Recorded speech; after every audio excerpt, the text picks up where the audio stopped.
देखिए, जिस तरह इनिशियली हमारे पहले शहर में काफ़ी रश होता था त्योहारों के दिनों में, अगर हम 5-6 साल पीछे जाते हैं, आस्ते आस्ते करते ये त्योहारी सीज़न में बाज़ारों में रश जो है वो कम होता जा रहा है।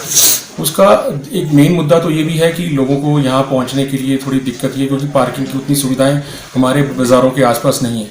लेकिन जो दूसरी मेजर प्रॉब्लम है वो है ऑनलाइन शॉपिंग। ऑनलाइन शॉपिंग ठीक है, वो दिखाते हैं लुभावने रेट्स भी होते हैं, लेकिन जब प्रोडक्ट कस्टमर तक पहुंचता है तो मोस्टली में वहाँ चीटिंग भी होती है। वो 90% कस्टमर को तो अपना अच्छा प्रोडक्ट दे रहे हैं, लेकिन एट द सेम टाइम 10% लोगों के साथ वो वहाँ चीटिंग भी हो रही है, जिसमें लोग जब आवाज़ उठाते हैं तो 2-3% लोगों को सेटल भी कर दिया जाता है। उनका मार्जिन तो है वो वहीं का वहीं है। लेकिन अगर किसी भी साइट का कोई दिक्कत होती है तो उनको या तो हमारी सरकार से ये रिक्वेस्ट है कि जो भी ये कंपनी है उनके एक एक ऑफिस हर शहर में होना चाहिए। हम शिमला की बात करते हैं, अगर जो अमेजोन या कोई भी बड़ी साइट है उनका एक ऑफिस शहर में होना चाहिए। अगर किसी कस्टमर को कोई दिक्कत है, उनके साथ चीटिंग हुई है, तो वो जाके अपनी बात वहाँ रख तो सकें। अगर उसी तरह हम बात करते हैं जो हमारे टेलर हैं, जो बाजार में लोकल दुकानदार हैं, अगर उनका कोई प्रोडक्ट गलत निकलता है वहाँ जाके उनकी सुनवाई है। लेकिन ऑनलाइन में अगर कहीं किसी से चीटिंग होती है, पीछे हमने देखा कि आईफोन के बॉक्स में साबुन निकला, इस तरह कई मामले हमारे पास भी आते हैं।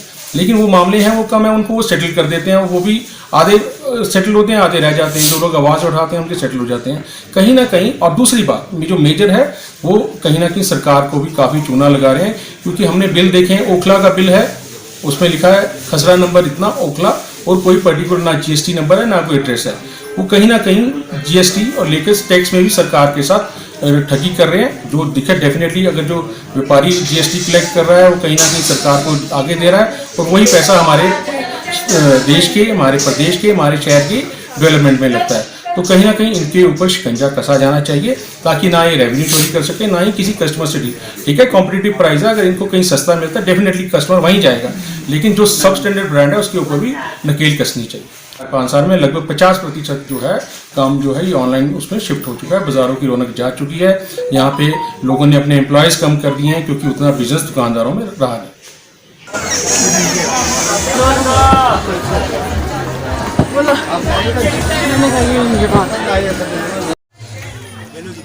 ये कितने के हैं? ये लॉन्ग लास्टिंग है दीदी, 1 मिनट से दो उसके बाद आप करके देखो। तो करो उन्हें कब डाली होता है, पहले डाल देना रेफरल में, और क्या हो सकता है।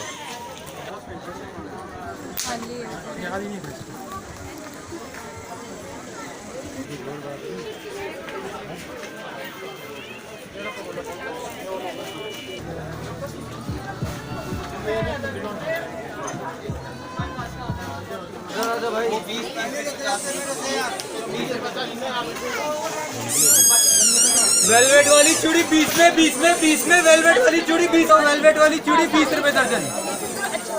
वेलवेट वाली चूड़ी 20 रुपए दर्जन।